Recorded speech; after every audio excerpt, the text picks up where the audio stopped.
नमस्कार दोस्तों, मैं दिनेश सिंह आंजना लेकर आया हूँ एक छोटी सी कहानी आत्ममंथन। एक बार एक गांव में बड़ी पंचायत लगी थी।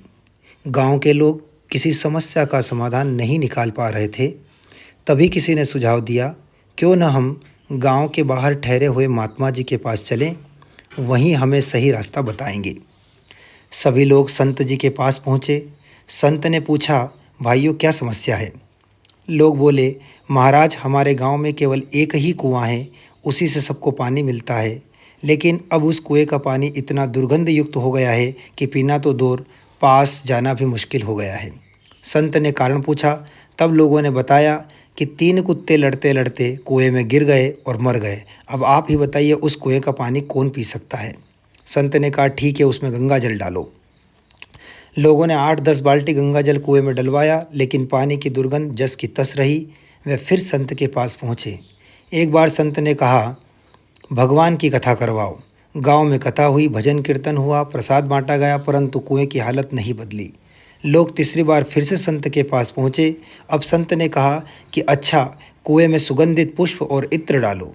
लोगों ने वैसा ही किया, लेकिन पानी वैसा का वैसा ही गंदा रहा। अंततः संत स्वयं गांव में जाकर कुएं के पास पहुँचे और गांव वालों से बोले कि महाराज सब उपाय कर देखे, गंगा जल भी डाला, कथा भी करवाई, सुगंधित पदार्थ भी डाल दिए, लेकिन पानी अब भी पीने योग्य नहीं हुआ है। संत जी मुस्कुराए और बोले, परंतु एक बात बताओ, क्या तुमने सबसे पहले वे 3 मरे हुए कुत्ते कुएं से निकाले? लोग सकपका गए।